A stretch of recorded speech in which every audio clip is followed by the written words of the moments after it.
परीक्षित राजा कोणत्या प्रकाराने मुक्त झाला म्हटलं की कथा सुरू झाली. सुतांनी शौनकादिकांना कोणत्या प्रकाराने यज्ञामध्ये बोध केला म्हटलं की भागवत कथा सुरू झाली. नारदांनी कोणत्या प्रकारानं व्यास महर्षींच्या अंतःकरणाचं वैषम्य दूर केलं म्हटलं की भागवत कथा सुरू झाली. आणि परीक्षित राजाला शुकाचार्यांनी कोणत्या प्रकारानं जन्मबंधनातून मुक्त केलं म्हटलं की कथा सुरू झाली. केलं प्रकारण कथा कोणत्या प्रकारात असं म्हटलं की सुरू झालं. आपण बघा कोणत्या प्रकारानं हा शब्द तुम्ही उच्चारला की माणसं कथा सुरूच करतात. मी साधं उदाहरण सांगतो. एखाद्या माणसाला आपल्या घरी यायला थोडासा विलंब झाला, तो 4ला येतो म्हणाला होता, 5ला आला. आपण त्याला सहज विचारलं का कशामुळे उशीर झाला, कशामुळे हा शब्द उच्चारला की तो सांगायला सुरूच करतो. काय झालं मागच्या आठवड्यात मला वाटतं तिथून सुरू. ही कथा मागच्या आठवड्यात मला वाटलंच होतं आपण जावं म्हणून. असं की मग 2 दिवसांनी मित्र आला, मग 3 दिवसांनी अमुकच झालं, मग मी आजारी पडलो, मग काल मी शेवटी विचार केला असं करू म्हणून आज सकाळी बॅग बोलली. ही कथा कशामुळे असं विचारलं की जे सुरू होतं त्याला कथा म्हणतात. कोणत्या प्रकारानं असं विचारलं की त्याला कथा म्हणतात. भागवत म्हणजे काय कथा आहे. प्रश्न काय आहे, परीक्षित राजा कोणत्या रूपानं कोणत्या प्रकारानं मुक्त झाला हा प्रश्न नाही आहे. प्रश्न हा आहे की परीक्षित राजा जसा मुक्त झाला त्या प्रकारानं आम्ही मुक्त होऊ काय. प्रश्न हा आहे की मानवी जीवन कोणत्या प्रकारानं धन्य होणार आहे. परीक्षित राजाला इतिहास आहे. इतिहासाचा आधार घेऊन आम्हाला आमच्या जीवनाचा विचार करायचा आहे. चरित्र चिंतनातून आम्हाला स्वचरित्राकडे यायचं आहे. पांडवांचं चरित्र ऐकून स्वतःचं चरित्र निर्माण करण्याची प्रेरणा आणि सामर्थ्य आमच्या ठिकाणी आम्हाला निर्माण करायचं आहे. आणि अंततोगत्वा एक संपन्न मानवी जीवन जगून जगतावर उपकार करण्याच्या भावनेनं निरीच्छ आणि निस्पृह अंतःकरणानं आपल्याला जनसामान्यांची भगवत रूपानं सेवा करायची आहे. इथपर्यंत जायचं असेल तर आम्हाला भागवत कथा ऐकली पाहिजे. भागवत कथा श्रीमद भागवत हे भागवत म्हणजे प्रत्यक्ष परमात्मा आहे. फक्त तो शब्दरूप परमात्मा आहे. तो शब्दरूप परमात्मा. भागवत ग्रंथ म्हणजे पुस्तक नव्हे. भागवत कथा म्हणजे शाब्दिक खेळ नव्हे. श्रीमद भागवत म्हणजे शब्दरूप परमात्मा. आपल्याकडे परमात्मा स्वरूपापासून पंचमहाभूतापासून विश्वोत्पत्तीचा विचार नेहमी सांगितला जातो. पृथ्वी, आप, तेज, वायू, आकाश ही पंचमहाभूत आहेत. या पंचमहाभूतांचा जेव्हा तमोगुणाशी संपर्क येतो तेव्हा त्याच्यातून काही विषय निर्माण होतात. शब्द, स्पर्श, रूप, रसगंध हे पंचतन्मात्रा आहेत. या पंचमहाभूताचा जेव्हा सत्वगुणाशी संबंध येतो तेव्हा त्याच्यातून ज्ञानेंद्रिय निर्माण होतात. आणि या पंचमहाभूतांचा जेव्हा रजोगुणाशी संबंध येतो तेव्हा त्याच्यातून कर्मेंद्रिय निर्माण होतात. पंचमहाभूत अधिक सत्वगुण बरोबर ज्ञानेंद्रिय, पंचमहाभूत अधिक रजोगुण बरोबर कर्मेंद्रिय, पंचमहाभूत अधिक तमोगुण बरोबर विषय किंवा पंचतन्मात्रा. या 5ही विषयांमधून जी अभिव्यक्ती पंचमहाभूताची होते त्याचा थोडासा आध्यात्मिक विचार आपण केला तर आपल्याला असं लक्षात येईल की पृथ्वी, आप, तेज, वायू, आकाश या पंचमहाभूतांच्या रूपानं परमात्माच वेगवेगळ्या प्रकारानं प्रकट झाला. पंढरी हे क्षेत्र आहे. तेथील तृण आणि पाषाण तेही देव जाणावे असं संत सांगतात. पंढरपूरचं गवताचं पातळ, पंढरपूर मधला मातीतला दगड हा सुद्धा परमात्मा मानावा असे संतांची लोचन आहे, तिथला पाषाण देव आहे. म्हणजे काय आहे?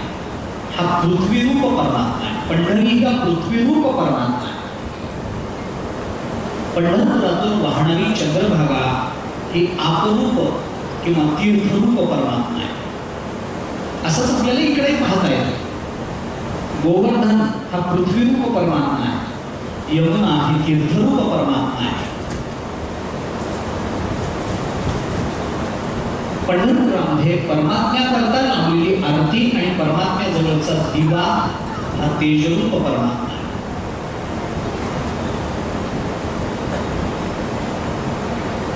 पंढरपुरामध्ये चंद्रभागेवरून येणारा वारा, मंदिरावरून येणारा वारा आणि ज्या हवेमुळे मनुष्य जगतो तो तिथला वायू हा वायुरूप परमात्मा मानला गेला. आणि पंढरपुरामध्ये किंवा इतरत्रही आम्हाला ज्याच्यामुळे विचरण करणं शक्य आहे तो आकाशरूप परमात्मा मानला गेला. त्याचे मी घोगळ मानानं आता सांगतो.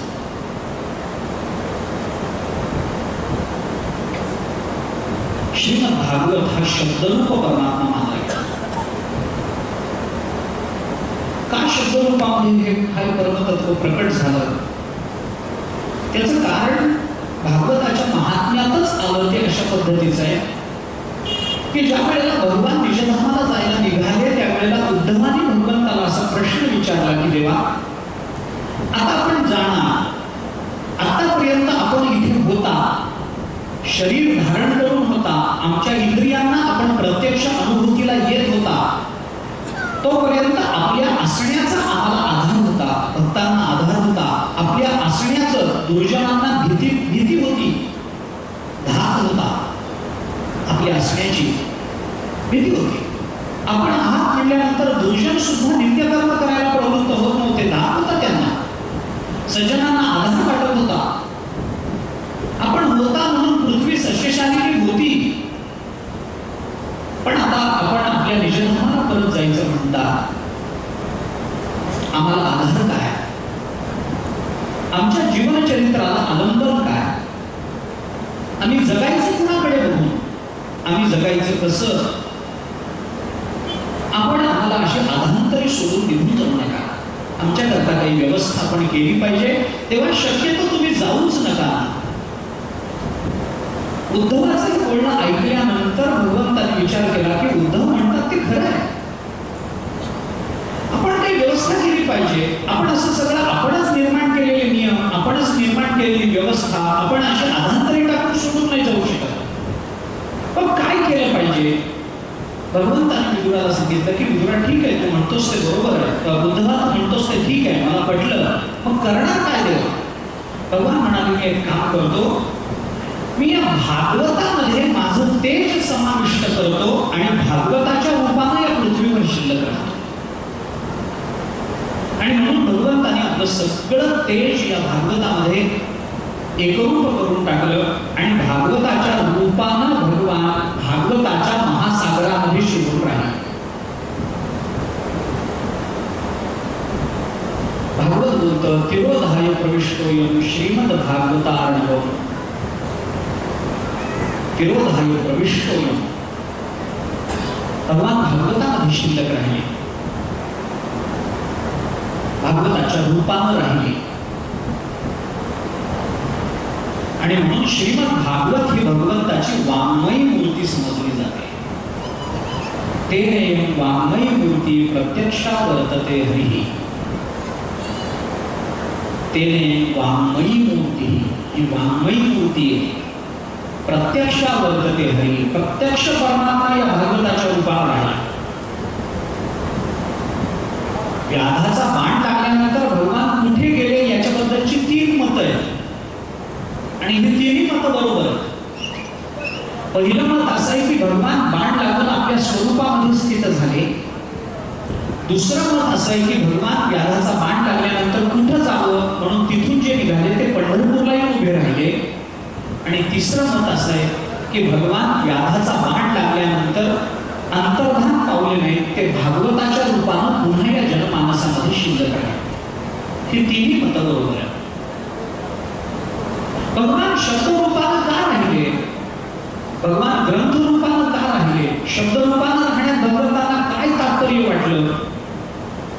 याचं तार्किक कारण थोडंसं असं आहे. आपल्याला भागवताच्या प्रथम स्कंदाला प्रारंभ करत असताना हा सगळा इतिहास बघायचाच आहे, पण आता मला ते सांगणं योग्य आहे म्हणून मी आता सांगतो. परीक्षित राजा अरण्यामध्ये शिकारीला गेला, रस्ता चुकला, तृषेनं व्याकुळ झाला म्हणून शमी ऋषींच्या आश्रमामध्ये गेला. आश्रमामध्ये गेल्यानंतर तहान लागली होती. शमी ऋषींना त्याने पाणी मागितलं, पण शमी ऋषी हे समाधी अवस्थेमध्ये होते. त्यांना काही कळलं नाही. व्यवहाराचा लोप झाला होता, इंद्रिय प्राणामध्ये लीन पावलेली होती. कोणत्याही इंद्रियांचा बाह्य जगताशी कोणताही संबंध राहिलेला नव्हता. आणि परीक्षित राजाचा गैरसमज असा झाला की माझ्यासारखा राजा येऊन सुद्धा शमी ऋषी दांभिकतेने माझ्याकडे बघत नाही. राग आला. भागवतावरच्या टीकाकारांनी असं एके ठिकाणी वर्णन केले की डोक्यावर किरीट असल्यामुळे परीक्षितीला विवेक साधता आला नाही. डोक्यावर किरीट असला की डोकं चालवण्याचं काम राहत नाही असं म्हणतात. किरीट या शब्दाचा अर्थ सत्ता असा आहे. सत्ता असली की विवेक चालत नाही. महाभारताने एके ठिकाणी म्हटलंय सत्ता, तारुण्य, संपत्ती या तीन गोष्टी एकत्रित आल्या की याचा सखा म्हणून अविवेक बहुतेक त्यांच्याकडे आलेला असतो. सत्ता आली की अविवेक येतोच. विवेकाला माणसं वागतच नाही. सत्तेचा मत असतो, सत्तेचा दंभ असतो, सत्तेचा माज असतो, संपत्तीचा अहंकार असतो. परीक्षित राजाला कळलं नाही शमी ऋषी कोण. रागाला आणि तिथेच बाजूला मरून पडलेला सर्प आपल्या धनुष्याच्या टोकाने त्याने उचलला आणि रागाने शमी ऋषींच्या गळ्यात अडकून निघून गेला. माणसाचा हा एक गमतीचा विचार आहे. भागवताचा हा एक विशेषच मानला पाहिजे की भागवत नेहमी मानवी वृत्तींवर प्रकाश टाकतं. भागवत कधीही व्यक्तीवर प्रकाश टाकत नाही. भागवत नेहमी व्यक्तीपेक्षा वृत्तीला महत्व देतं. कारण माणूस जेव्हापासून निर्माण झाला, माणूस म्हणून जेव्हापासून राहायला लागला, तेव्हापासून माणसाच्या जीवनशैलीत बदल झाले, माणसाच्या आयु मर्यादेत बदल झाले. कदाचित माणसाच्या ज्ञानदृष्टीतही बदल झाले असतील. कदाचित माणसाच्या सुख नावाच्या संकल्पनेमध्ये बदल झाले असतील. कदाचित माणसाच्या शारीरिक ठेवणीमध्ये बदल झाले असतील, पण माणसाच्या वृत्तीत बदल झालेला नाही.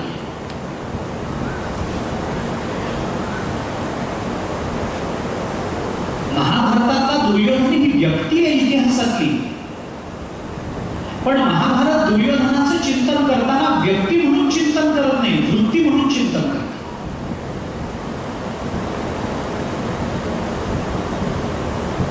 कर्णाचा व्यक्ती म्हणून विचार करत नाही महाभारत, वृत्ती म्हणून विचार करत. धृतराष्ट्र व्यक्ती म्हणून बघायचे नाही, वृत्ती म्हणून बघायचे. अर्जुन व्यक्ती म्हणून पाहत नाही गीता, वृत्ती म्हणूनच पाहत. म्हणून कदाचित महाभारताच्या काळापासून ते आताच्या काळापर्यंत हजारो वर्ष गेली असतील. या सगळ्या वर्षामध्ये दुर्योधन संपला असेल, पण दुर्योधनाची वृत्ती नाही संपली. दुर्योधनाला हे महत्व भगवंताला निराकरणीय वाटतं, पण एक असताना दोनात बघणं हे महत्व धृतराष्ट्राचं भगवंताला निराकरणीय वाटत नाही. महत्व धृतराष्ट्राचंही आहे आणि महत्व अर्जुनाचंही आहे, पण भगवंताने धृतराष्ट्राला उपदेश केला नाही, भगवंताने उपदेश केला अर्जुनाला. कोणतं महत्व निराकरणीय आहे आणि कोणतं महत्व त्याज्य आहे हे त्या वृत्तीवरून ठरतं. परीक्षित राजाने शमी ऋषींच्या आश्रमामध्ये जाऊन त्यांच्या गळ्यामध्ये कारण नव्हतं. अपराध झाला, ठीक आहे, त्यांच्याकडून अपराध झाला का परीक्षितीकडून झाला याच्याला लागली पाहिजे. आम्हाला परीक्षित राजाचं उदाहरण शिकवतं ना. शमीक ऋषी जर समाधी अवस्थेमध्ये असले, आपण एका मित्राच्या घरी गेलो आणि आपण गेलो तेव्हा तो मित्र 2-4 दिवसाचा रात्रंदिवस प्रवास करून आला होता, गाढ झोपला होता. तो परदेशामध्ये गेलेला होता, 30-32 तासाचा विमानाचा प्रवास करून आला, त्याचा जेट लॅग उतरला नाही, तो गाढ झोपलेला आहे. आपण गेलो तेव्हा तो गाढ झोपलेला होता, म्हणून मी येऊनही त्याने मला चहा विचारला नाही, हा स्वतःचा अपमान मानायचा. तो कोणत्या परिस्थितीत आहे याची चिकित्सा आपल्या बुद्धीला आपल्याला करता आली पाहिजे. का असं झालं असेल, काय झालं याच्यापेक्षा का झालं याचा शोध घेण्याची प्रवृत्ती जिवंत राहिली पाहिजे. परीक्षेची राहिली नाही. काय झालं एवढंच बघितलं, का झालं हे बघितलं नाही. मग जेव्हा असं जवळच बघितलं जातं, मूलग्राही शोध घेण्याचा प्रयत्न केला जात नाही, तेव्हा अंतःकरणामध्ये निर्माण झालेला द्वेष असं विपरीत कर्म करायला भाग पडतं. खरं त्या परीक्षेने विचार केला, ठीक आहे, हे मला भाग देत नाही, मला तहान लागलेली असताना मला पाणी विचारत नाही. खरं म्हणजे त्याने विचारलं पाहिजे. सज्जनांच्या घरामध्ये गेल्यानंतर बाकी काही जरी त्यांनी विचारलं नाही तर तृणानी भूमी उदकम वाक चतुर्थीचे सुनवतात एवढं तरी त्यांचं चरित्र असतंच ना. सज्जनांच्या घरी गेल्यानंतर कदाचित आपल्याला खुर्ची मिळणार नाही, कदाचित झोपायला गादी मिळणार नाही, कदाचित पंचपक्वान्नाचं जेवण मिळणार नाही, पण 4 गोष्टी नक्की मिळतील. तृणानी बसायला निदान गवताचं आसन मिळेल, झोपायला थोडीशी भूमी मिळेल, प्यायला जेवायला पंचपक्वान्नाचं जेवण मिळणार नाही, पण थंडगार पाणी, गोडभर पाणी मिळेल. आणि हे तिन्ही जरी मिळण्याची शक्यता नसली तर 4 गोड शब्द तरी कानावर पडतीलच पडतील. सज्जनाच्या घरी एवढं तरी मिळायला पाहिजे. पण शमीक ऋषींच्या आश्रमात येऊन बोलणं नाही, पाणी नाही, विश्रांतीला स्थान नाही, बसायला जागा नाही, आणि ते मला कोणताही माझा पाहुणचार करत नाही, आतिथ्य करत नाही, यांना शिक्षा मिळाली पाहिजे. पण आता ते शिक्षा भोगण्याच्या तयारीत नाहीत ना. जेव्हा जागे होतील तेव्हा भोगतील, म्हणून त्यांनी तो 7 वेळा धारण. भागवताची ही कथा, भागवताचा हा प्रारंभ आपल्याला दुसरी एक शिक्षा देऊन जातो. गमतीचा भाग याच्यातला असा आहे, दुसऱ्याकडून आपला अपराध झाला मान्य आहे, आणि तो अपराध होऊन गेल्यानंतर त्या अपराधाबद्दल आपण त्याला शिक्षा करणं हे मानवी विचाराच्या कक्षेत बसत नाही. ठीक आहे, ज्या क्षणी अपराध झाला त्या क्षणी मी शिक्षा केली मान्य आहे. त्याने मला शिवी दिली, मला राहवलं नाही, मी त्याला मारलं, ताबडतोब शिक्षा दिली मान्य आहे.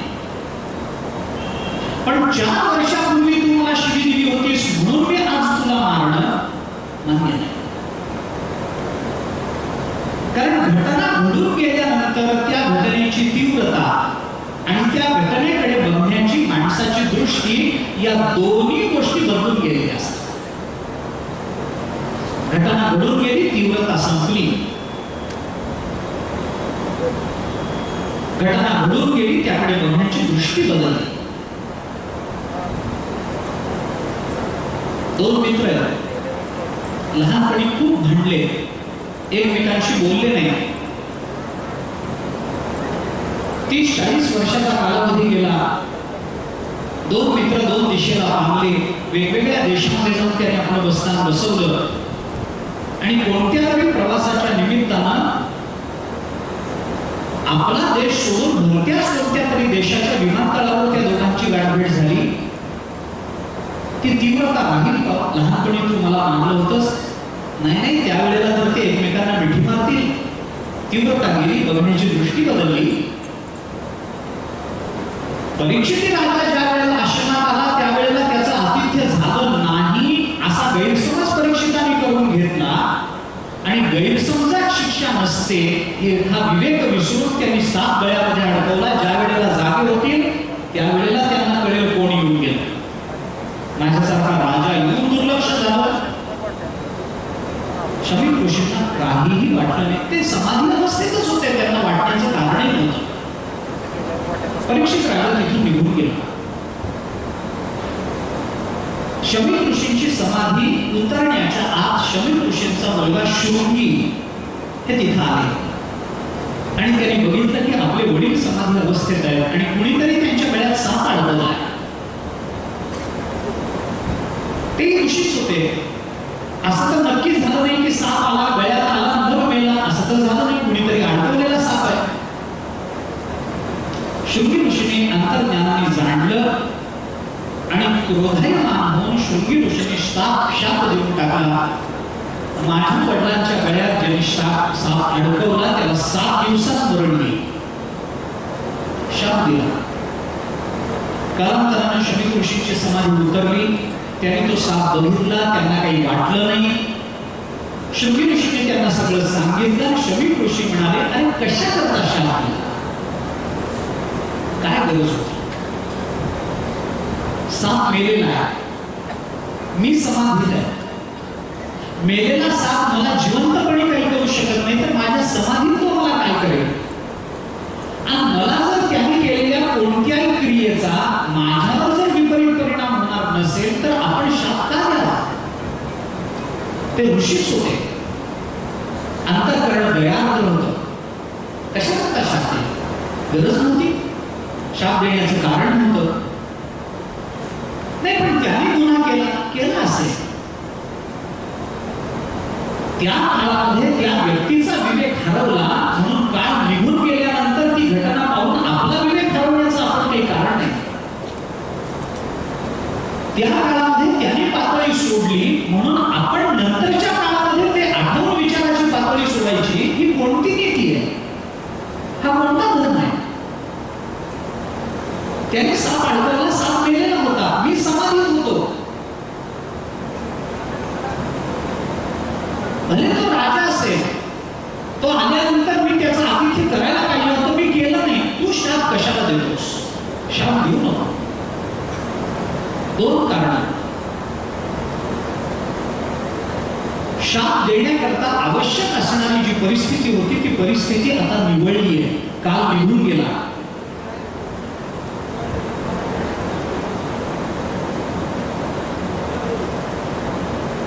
एकदा काळ निघून गेला. काय म्हणून आपल्याकडे उदासीन शब्द वापरला जातो की नाही? उदासीन. हा उदासीन शब्द त्याच अर्थाने घ्यायचा नाही. उदासीन शब्दामध्ये 2 शब्द येतात, उत आसीन, उदासीन. उत आसीन. उत म्हणजे दाबणं, आसीन म्हणजे अरुण होणं. निर्माण झालेल्या परिस्थितीला खाली दाबून आपण जर परिस्थितीच्या वर गेलो तर ती परिस्थिती, त्या परिस्थितीचं ते वरून झालेलं ज्ञान आपल्याला विपरीत रूपानं वागू देत नाही. याला उदासीन होणं असं म्हणतात. उदासीन होणं म्हणजे काय? उदासीन होणं म्हणजे सगळं टाकून देणं. उदासीन होणं म्हणजे कशातच रस न वाटणं असं नाही आहे. उदासीन होणं म्हणजे निर्माण झालेल्या परिस्थितीच्या वर जाऊन परिस्थितीचं अवलोकन करणं, याला उदासीन होणं. एकाने मला शिवी दिली मान्य आहे, मी त्याला उलटी शिवी दिली, मग त्याने आईवरून दिली, मी बहिणीवरून दिली, त्याने बापावरून दिली, मी कुळावरून दिली, किती वेळ चालणार? त्याने माझी कॉलर पकडली, मी त्याला पोटात मारलं, त्याने मला तोंडावर मारलं, मी त्याला आहे, हे किती वेळ चालणार? त्याने मला शिवी दिली कारण त्याच्या ठिकाणी तमोगुण प्रबल झाला. हा विचार जर परिस्थितीच्या वर जाऊन आपण केला की अरे हा तमोगुणी आहे, तमोगुणा प्रबल झाल्यामुळे तो मला शिवी देतोय, मी तर सात्विक आहे, माझा तमोगुण प्रबल होऊ देण्याचं मला कारण नाही, हे परिस्थितीच्या वर गेल्याशिवाय मला कळत नाही. म्हणून आयुष्याच्या उत्तरार्धामध्ये माणसं जी म्हणतात की नाही, आपण म्हणतो ना आयुष्याच्या उत्तरार्धात माणसं उदासीन होतात. उदासीन होतात म्हणजे काय होतं? म्हणजे होऊन गेलेल्या परिस्थितीला ते क्षमा करतात म्हणून ते उदासीन होतात. म्हातारी माणसं म्हणतात झालं हो त्यावेळेला झालं गेलं, काय आता त्याचा विचार करण्यात आला त्याने शिवी दिली, तो माझा मित्र मेला सुद्धा, आता काय त्याचा विचार करण्यात आला? परिस्थिती बदलली ना, वर जाऊन बघितलं ना, उदासीन झाल्यासारखे. उदासीन नसतात, परिस्थितीच्या पलीकडे जातात म्हणून परिस्थितीत तशा पद्धतीची उत्स्फूर्त आणि तीव्र प्रतिक्रिया निर्माण होत नाही. परीक्षित राजाकडून झाली, पण शमी ऋषींचा विवेक संपन्न जागा होता. त्यांनी सांगितलं शृंगी ऋषीला, मुलाला सांगितलं शाप देऊ नकोस, पण शृंगी ऋषीने शाप दिला. मी ही कथा सांगण्याचं कारण असं आहे, माझा मुद्दा असा चालू होता की श्रीमद भागवत हा शब्दरूप परमात्मा आहे. हा शब्दरूप परमात्मा, परमात्म्याला भागवताच्या रूपानं का शिल्लक राहावं वाटलं? परमात्म्याला शब्दरूपानं का शिल्लक राहावं वाटलं? शब्दब्रह्म का व्हावं वाटलं? याचं तात्विक आणि तार्किक कारण मी थोडंसं आपल्याला या घटनेतून सांगू इच्छितो. परीक्षितीला शाप झाला, 7 दिवसात मरण. परीक्षिती भगवंताचे भक्त आहेत, याबद्दल वाद नाही. कारण परीक्षित राजा पोटात असतानाच भगवंतांनी त्यांना त्यांचं रक्षण केलंय, उत्तरेच्या गर्भाचं. परीक्षित राजा पोटात असताना पोटात जाऊन भगवंताने उत्तरेच्या गर्भाचं रक्षण केलंय. त्यामुळे गर्भात असतानाच भगवत दर्शन झालेला हा महात्मा आहे. जन्माला आल्यानंतर साधना केली, साधना केल्यानंतर प्रतिबंध आले, प्रतिबंध दूर केले, मग संत कृपा झाली, मग भगवंताचं दर्शन झालं. असं परीक्षित राजाच्या बाबतीत झालं नाही. परीक्षित राजा गर्भात असतानाच भगवत दर्शन झालं. परीक्षित राजाचं रक्षण करावं, परीक्षित राजाला सांभाळावं, ही उत्तरेची भावना आहे, उत्तरेची मागणी आहे. प्रथम स्कंदात त्याचे विचार, आपण तो विचार करणारच आहोत. अश्वत्थाम्याने ब्रह्मास्त्र सोडलं, ते ब्रह्मास्त्र यायला लागलं. ब्रह्मास्त्रावर प्रतिअस्त्र नाही. ब्रह्मास्त्रापासून वाचण्याचा एकच उपाय शास्त्राने सांगितलाय, ब्रह्मास्त्रापुढे हात जोडणं आणि नतमस्तक होणं. जो ताठ मानेने ब्रह्मास्त्राला विरोध करतो त्याला ब्रह्मास्त्र नष्ट करतो. भगवंताने सगळ्यांना सांगितलं, ब्रह्मास्त्र यायला लागले, नम्र व्हा. सगळे हात जोडून नतमस्तक झाले. त्यावेळेला उत्तरेच्या पोटामध्ये अभिमन्यूपासून परीक्षितीचा गर्भ वाढत होता. उत्तरेने असा विचार केला, आपल्याला हात जोडून नतमस्तक होणं कळतं, पण गर्भाला जर कळलं नाही तर ते ब्रह्मास्त्र या गर्भाला मारून टाकेल. आणि माझ्या पोटातला गर्भ गेला, मला काही नाही, माझा नवरा गेला, मलाही जगण्यात काही स्वारस्य नाही, गर्भ राहिला काय न राहिला काय प्रश्न तो नाही, पण माझा गर्भ जर मेला तर पांडवांचा वंश उडेल. या भावनेने उत्तरात धावत भगवंताकडे गेले, भगवंताला प्रार्थना केली, देवा माझ्या गर्भाचं रक्षण करा, पांडवांचा वंश राखा. मला काही नाही, पण नंतर लोक एवढंच म्हणतील, पहा द्वारकेचा राणा पांडवाघरी आहे, भगवान नेहमी पांडवांच्या पाठीराखे. पण पांडवांच्या पक्षात भगवान असून सुद्धा भगवंताला पांडवांचा वंश राखता आला नाही, हा आरोप तुमच्यावर होईल, तुमच्या कीर्तीला कलंक लागेल, राखा. भगवंताला मग तिला सांगितलं, ठीक आहे. पुढे काय कथा आहे ती येईलच आपल्याला. मातृत्वाच्या दानामध्ये भगवंताने परीक्षिताचं रक्षण करण्याचं अभिवचन उत्तरेला दिलं. आणि भगवंताला हे लक्षात होतं की जरी शृंगीने शाप दिला तरी आपल्याला परीक्षिताचं रक्षण करणं अनिवार्य आहे, कारण आपण शब्द दिलाय. मग काय करा, शृंगी ऋषीचा शापही खरा झाला पाहिजे, परीक्षितीचं रक्षणही झालं पाहिजे. मग भगवंताने विचार केला की रक्षण जर भगवंत आपल्या भक्ताचं करायचं असेल तर कसं करता येईल. त्याचं सोपं उत्तर भगवंताने शोधून काढलं, आपत्ती ज्या रूपात आली त्याच रूपामध्ये रक्षण करणं शक्य आहे. आपत्ती कोणत्या रूपात आली बघा. जर कुणी तलवार उगारली असती तर मी सुदर्शन चक्र सोडलं असतं. कुणी त्याला मारायला गदा उगारली असती तर मी तलवारीने त्याचा हात कापून टाकला असता.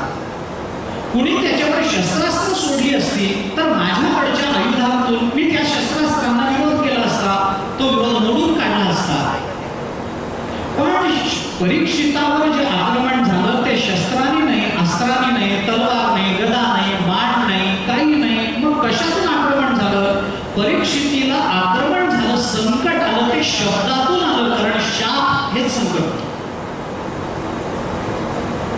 जर परीक्षितावर होणारं आक्रमण शब्दाने होत असेल आणि शब्द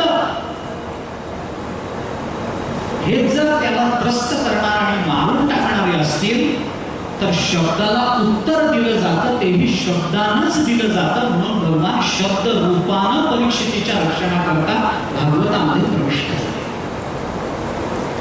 शब्दाला शब्दाने उत्तर द्यायचं हा याचा एक सामान्य भाव झाला.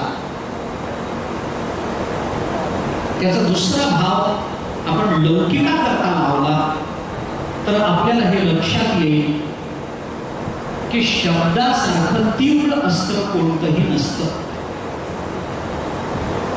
तलवार चालेल, पोटात गेली तर माणसाला मरण आहे, मान्य आहे, मान्य आहे. तलवार पोटात गेली, मनुष्य मेला, संपलं, त्रास नाही पुन्हा. जेव्हा तेवढा मरणाच्या वेळेला होईल तेवढाच, पुन्हा त्रास नाही. पण एखाद्याच्या वर्णावर घाव घालणारे शब्द जर कोणी वापरले तर तलवार दरी एकदाच मारते, पण अपमानाचे शब्द माणसाला जिवंत ठेवतात, पण रोज मरणाचा अनुभव देतात. शब्द वाईट, शब्दाला होणारा घाव हा सहसा दूर होत नाही, बुजला जात नाही, त्याच्यावर औषध नाही.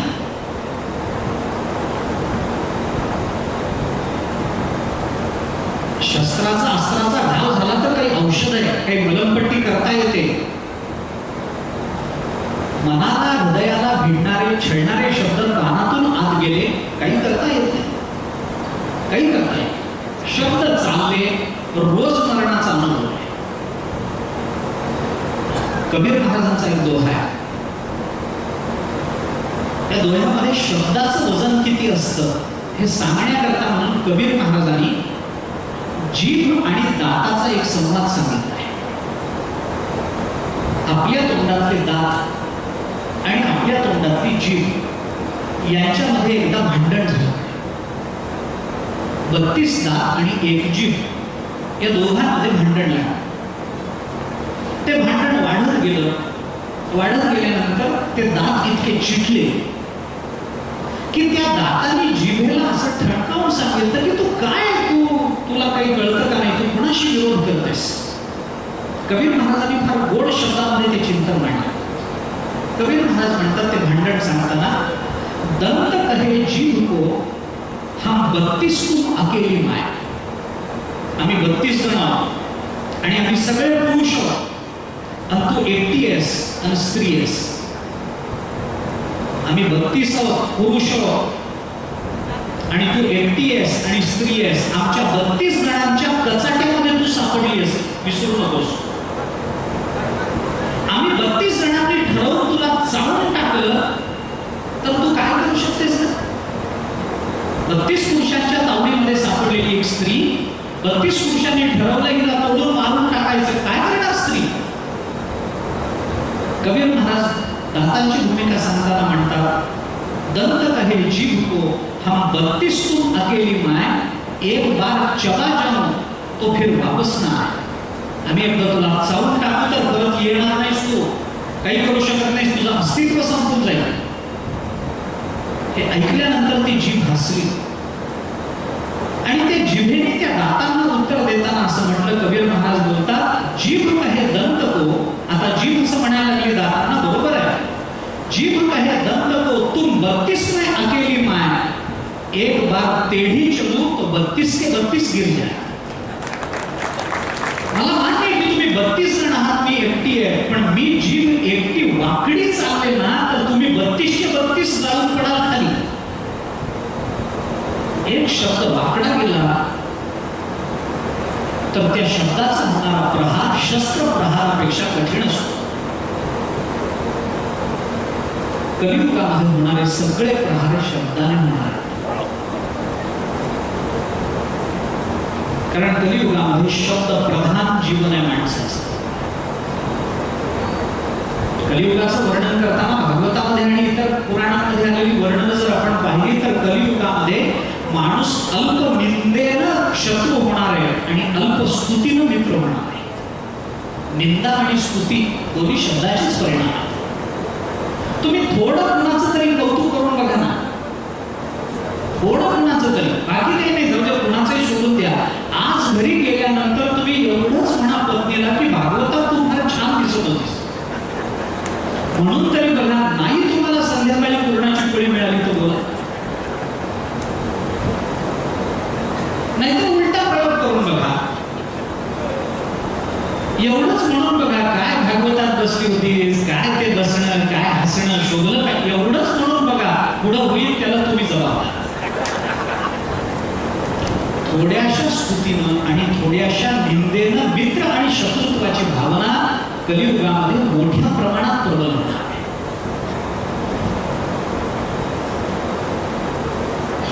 मोठी युद्ध थांबली आता. देशादेशामध्ये जी युद्ध चालू आहेत ती वागयुद्ध चालू आहेत. मोठी युद्ध थांबली. कलियुग हे शब्दप्रधान जीवन जगण्याकरता प्रवृत्त करणारे. भगवंतांनी ओळखलं, परीक्षित राजाला शापवाणी उच्चारला गेली आणि शब्दातून जर परीक्षितीचं मरण असेल तर शब्दातूनच परीक्षितीला सांभाळलं गेलं पाहिजे. याच्याकरता भक्त रक्षणाकरता म्हणून भगवान शब्द रूपामध्ये भागवतात प्रकट झाले. आणि म्हणून भागवताच्या श्रवणाला महत्व आहे. श्रवणाचा शब्द आहे ना, म्हणजे श्रवणाचा संबंध शब्दाशी आहे भागवतामध्ये, म्हणूनच भागवताच्या श्रवणाला महत्व आहे.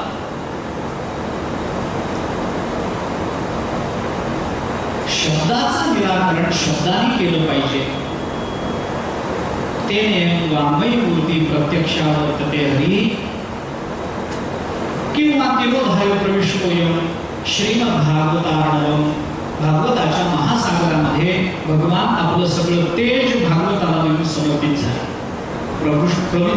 आतमध्ये प्रविष्ट झाला. म्हणून भागवत श्रवणाला मूल्य. भागवत श्रवण कसं करायचं, काय करायचं याचा विचार पुढे येणार. ही भागवत ही जी कथा आहे ही शुकाचार्यांनी परीक्षिती राजाला सांगितलेली असली तरी परीक्षिताला सांगतानाच भागवताचं प्राकट्य झालंय असं नाही. भागवत याच्या पूर्वी प्रकट झालं. भागवताने भागवताचं जे चिंतन केलं ते भागवत 3 रूपानं प्रकट झाले आहे. सुताने शौनकांना यज्ञामध्ये सांगितलेलं भागवत 1, व्यासांच्या मनाला विषण्णता प्राप्त झाल्यानंतर नारदांनी व्यासांना सांगितलेलं 2, आणि परीक्षित राजाला शापवाणी उच्चारली गेल्यानंतर त्याच्यातून बाहेर पडण्याकरता म्हणून भगवान शुकाचार्यांनी सांगितलेलं भागवत 3. याच्या पूर्वी याच नारदांना ब्रह्मदेवानी भागवत सांगितलं होतं. याच ब्रह्मदेवानी सुतांना भागवत सांगितलं होतं. प्रत्यक्ष परमात्म्याने ब्रह्मदेवाला भागवत सांगितलं होतं. अशा पद्धतीने ते भगवत प्रोक्त म्हणून सांगितलं गेलं. भागवताचा परिणाम काय, आम्ही भागवत का ऐकायचं? भागवताने त्याचं फल सांगताना सांगितलंय आपल्या अंतःकरणामध्ये भगवत चरणाविषयीचं प्रेम वाढावं याच्याकरता भागवत ऐकायचं. फलाचा विचार करताना 2 पद्धतीने केला जातो. फल 2 पद्धतीचं सांगितलं जातं. एक मुख्य फल असतं आणि एक गौण फल असतं. गौण फल अन्य मार्गाने मिळेल, पण मुख्य फल त्याच पद्धतीने मिळवावं लागतं. सोपं बोलायचं झालं तर आंब्याच्या झाडाखाली असणारी झाडाची सावली हे त्या आंब्याच्या झाडाचं गौण फल असतं. कारण बाबळीच्या खाली सावली मिळू शकते, चिंचेच्या खाली सावली मिळू शकते, पिंपळाच्या खाली सावली मिळू शकते, अन्य कोणत्या झाडाच्या खाली सावली मिळू शकते. ती आंब्याच्याच खाली मिळावी लागते असं बंधन नाही. पण आंब्याच्या झाडाची सावली हे त्या आंब्याच्या झाडाचं गौण फल आहे. पण आंब्याच्या झाडाला लागलेला आंबा हे त्या आंब्याच्या झाडाचं मुख्य फल आहे. कारण चिंचेला आंबा लागत नाही, बाबळीला आंबा लागत नाही, पेरूला आंबा लागत नाही. आंबा लागतो तर आंब्याच्याच झाडाला. म्हणजे एकमेव साधनेपासून जे प्राप्त होतं ते मुख्य फल असतं आणि अन्य साधनांपासून जे मिळू शकतं त्याला गौण फल म्हणतात. आमच्या अंतःकरणात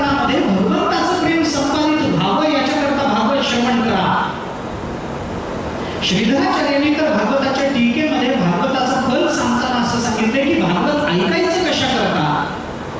आम्हाला ब्रह्मज्ञान व्हावं म्हणून भागवत ऐकायचं नाहीये. आम्ही जन्म मरणाच्या कचाट्यातून सुटावं म्हणून आम्हाला भागवत ऐकायचं नाहीये. आम्हाला काहीतरी लौकिक अर्थानं चांगलं मिळावं याच्याकरता आम्हाला भागवत ऐकायचं नाहीये. आम्हाला प्रसिद्धी मिळावी म्हणून आम्हाला भागवत ऐकायचं नाहीये. मग भागवत कशा करता ऐकायचं? श्रीधराचार्यांनी फल असं सांगितलंय, भागवत एवढ्याच करता ऐकायचं की पुन्हा भागवत ऐकायला मिळावं म्हणून. दुसरं फल नाही भागवताला. पुन्हा भागवताचं श्रवण करता यावं याच्याकरता आज भागवत ऐकला. हे भागवत ऐकल्याचं फल असं मिळेल की आपल्याला पुन्हा भागवत ऐकण्याची संधी मिळेल. ते भागवत आपण त्याच्याकरता ऐकू की पुन्हा भागवत ऐकायची संधी मिळेल. आणि भागवत ऐकता ऐकता अंतःकरणामध्ये भगवत चरणाविषयीचं प्रेम निर्माण होईल. पण कथेतून जेव्हा आपण भागवत श्रवणाचं फल पाहतो तेव्हा त्या फलाची चिकित्सा आपल्याला अशी करता येते. परीक्षित राजाला शृंगी ऋषीचा शाप झाला, 7 दिवसात मरशील. आणि त्या मरणापासून निवृत्त होण्याकरता शुकाचार्यांनी परीक्षितीला भागवत सांगितलं. मला थोडा मुद्दा असा मांडायचा आहे भागवताच्या संबंधानं.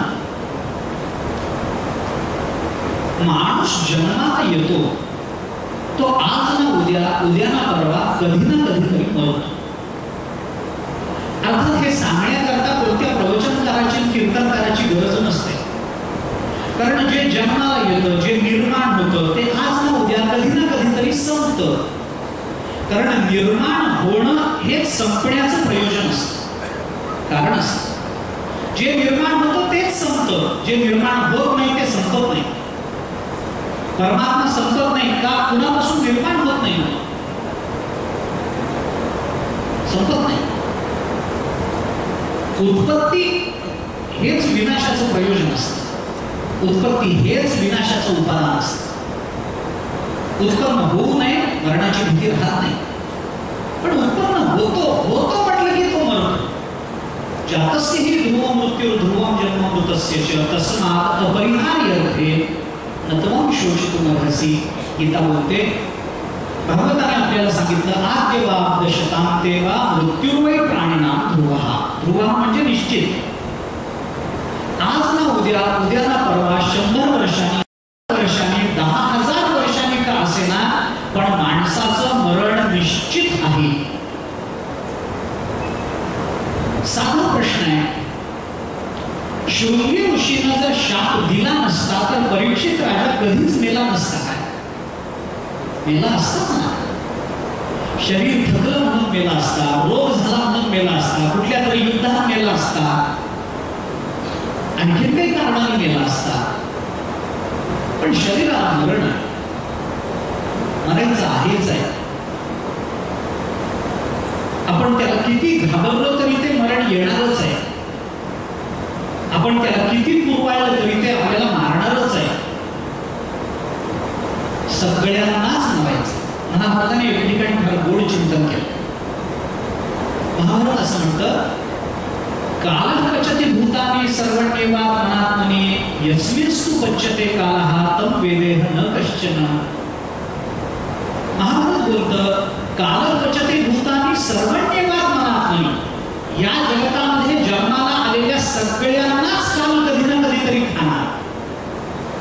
स्त्री असो, पुरुष असो, गरीब असो, श्रीमंत असो, लहान असो, मोठा असो, राजा असो, रंग असो, अधिकारी असो, सेवक असो,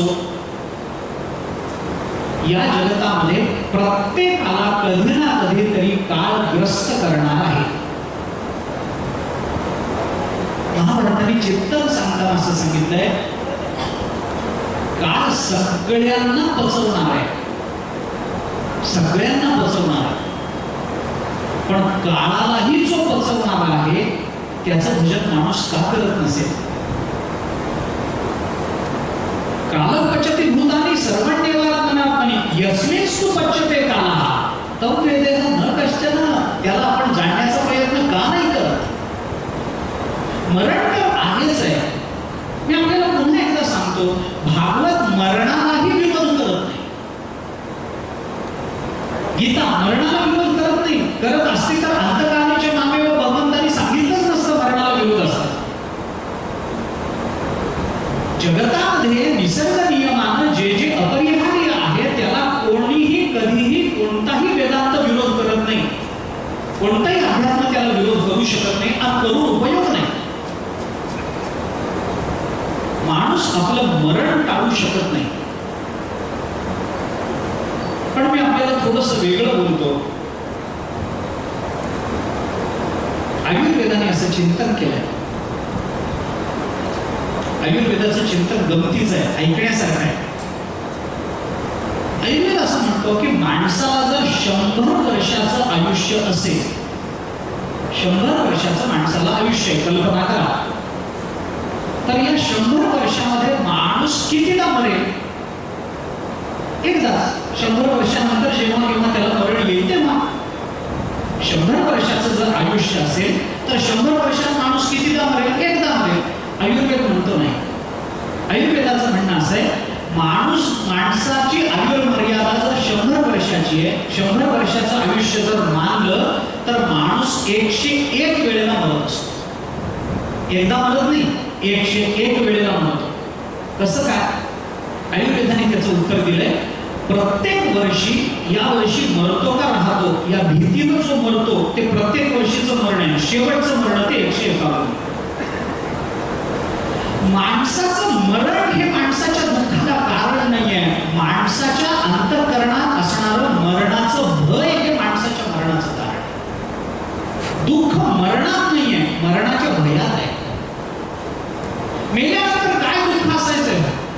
माणूस मेला, आजूबाजूचे रडत असतील भोवती बसून, त्याला काय कळतं? त्याला काय कळतं सांगा?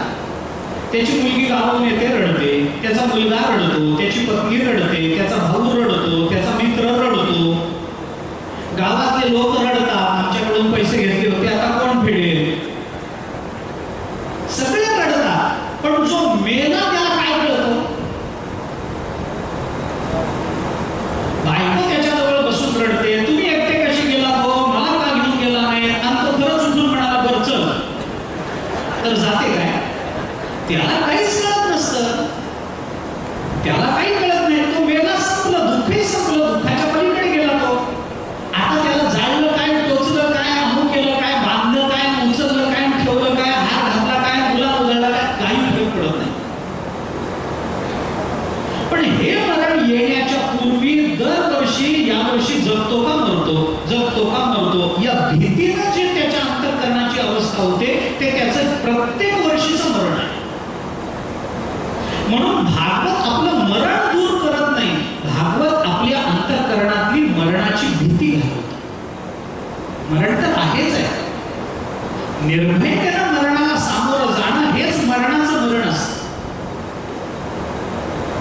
तुकोबारायांची भाषा, मरण माझे मरोनी गेले मज केले अमर. माझं मरण मरून गेलं म्हणजे काय? काय नाही, मरणाला निर्भयतेनं सामोरं जाणं हेच मरणाला मारून टाकणं, हेच मरणाचं मरण असतं. माझं सगळं झालंय, जे करायचंय ते मी केलेलं आहे, आता करण्यासारखं माझ्या जीवनात काही नाही.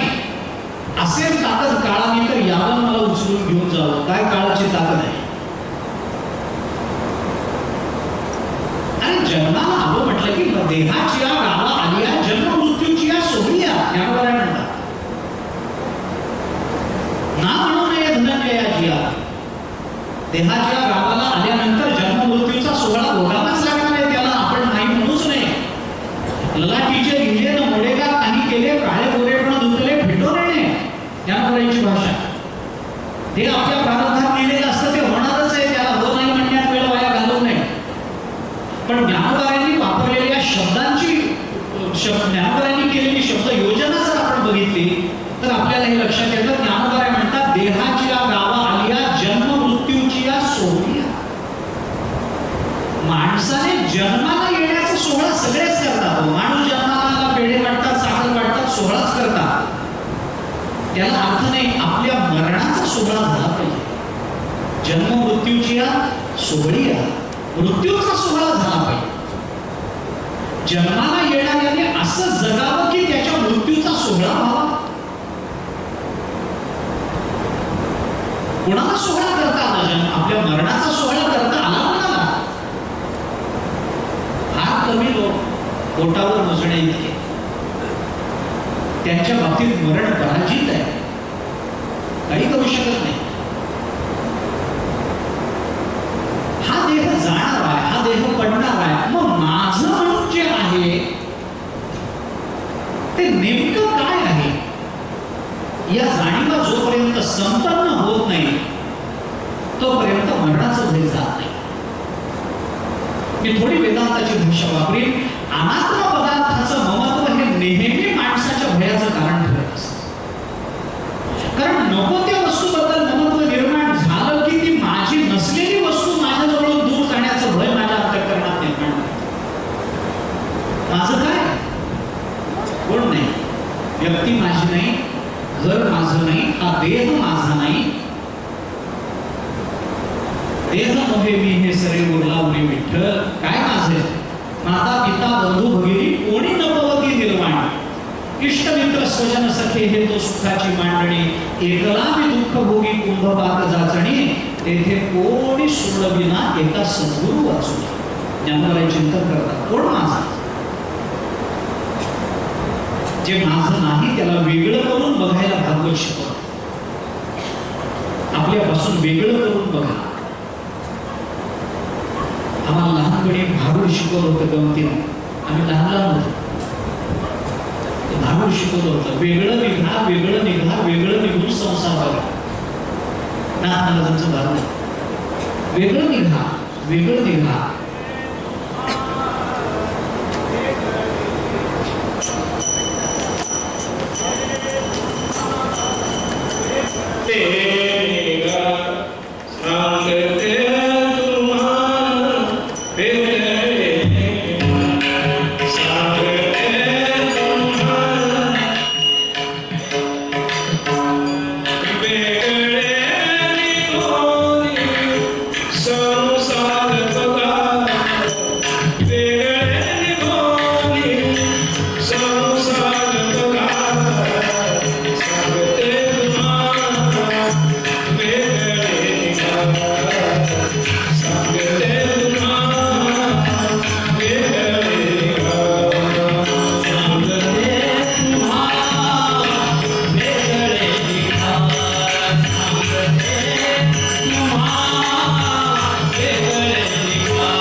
वेगळं निघा, वेगळं निघा.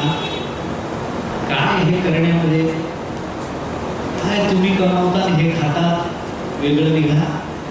आपलं आपल्याला वेगळं असलेलं बरं असतं. वेगळं निघा, वेगळं निघा. पण नाथ महाराज सांगतात की पत्नी सांगते वेगळं निघा, पण कशा करता? वेगळं निघून स्वतःकडे वेगळेपणाने पहा. मरण दूर होत नाही कारण आपण जन्माला आधीच आलेलो आहोत. मरणाचं भय घालवणं हा भागवताचा आहे. अंतःकरणातल्या भयाची निवृत्ती झाली पाहिजे. मग आज येऊ दे, उद्या येऊ दे, कधी येईल याच्यापेक्षा कधी येऊ दे, ही भूमिका सिद्ध व्हायची असेल. परीक्षित राजाचं झालं काय? 7 दिवसामध्ये परीक्षित राजा मरणाला सामोरा गेला. मरण येणार. कारण महाराजांनी एका अभंगामध्ये म्हटलंय, जरा करणमुळी सांगू आली गोष्टी, मृत्याची भेटी जवळी आली. आता माझ्या मनात होई सावधान, ओम पुण्याची जाणकारी असते. तुकोबारायांचं विचार. जरा करणमुळी सांगू आली गोष्ट, जरा म्हणजे म्हातारपण आमच्या कानाच्या मुळाशी सांगायला आलं म्हणजे काय झालं, म्हणजे कानावरचे केस पांढरे झाले. जरा कर्णमुळी सांगू आली गोष्टी, कानावरचे केस पांढरे व्हायला लागले की समजावं जवळ आलं.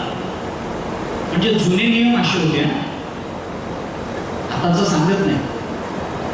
वृत्तांतस्य जुद्धूती जरा कर्णमुले समागत्य भक्ती लोकाश्रमधम त्यजतम काय परस्त्री परद्रव्य वांछा त्यजतम भजतम रमानाथ पादारविंदम. त्याच अर्थाचं नको करायचं विचार. जरा कर्णमुले सांगू आली गोष्टी म्हणणं काय, आणि भर्तृहरीचा श्लोक काय, अर्थ एकच. वृत्तांतस्य दूती जरा कर्णमुले समागत्य भक्ती इति लोकाश्रमधम. मग काय कर, म्हातारपण जवळ आलं, सांगायला आले ना, केस पांढरे झाले ना, मग काय करायचं काय, परस्त्री परद्रव्य वांछा त्यजतम. परस्त्री परद्रव्य यांची अभिलाषा टाकून दे आणि काय कर, भजतम रमानाथ पादारविंदम. आणि भगवंताच्या पदाचं चिंतन करत राहा. एवढंच आपल्याला हे कानावरचे पांढरे झालेले केस सांगतात. मरण अपरिहार्य आहे, मरणाचं भय अपरिहार्य नसताना सुद्धा जर आमच्याकडे येत असेल तर त्याचं निराकरण करणं हे भागवतांनी आम्हाला शिकवलं. म्हणून भागवताचा उपदेश महत्वाचा, भागवत जे सांगतं ते महत्वाचं. भागवताचं सांगणं हे जरी आमच्या कल्याणाकरता असलं तरी भागवताचा जो विचार आहे, भागवत हा जो ग्रंथ आहे, मी अजून भागवताच्या महात्म्याकडे आलेलो नाही, पण भागवताची तोंड ओळख आपण करून घेणं आवश्यक आहे. म्हणून हेतू काय भागवताचा, आपण भागवत का श्रवण केलं पाहिजे याचा थोडा विचार आवश्यक आहे. म्हणून बोलतो. भागवताची एक विशिष्ट पद्धतीची मांडणी, व्यास महर्षींनी भागवत ग्रंथाची रचना केली. 18,000 श्लोक आहेत, 12 स्कंध आहेत. हे स्कंध 12 का ठेवले, त्याच्यामध्ये तेवढ्या अध्यायांचीच रचना का केली गेली याचा विचार नंतर करू आपण. पण या ग्रंथाची एक विशिष्ट विचाराने बांधणी केली गेली आहे. काहीतरी सांगायचं म्हणून सुरू झालं, कुठंतरी सांगायचं म्हणून थांबलं असं नाहीये. या ग्रंथाचा एक उपक्रम आहे, या ग्रंथाचा एक उपसंहार आहे. षड्लिंग निर्णयासारखं, तात्पर्य निर्णयासारखी या ग्रंथाची एक विशिष्ट शास्त्रीय रचना आहे.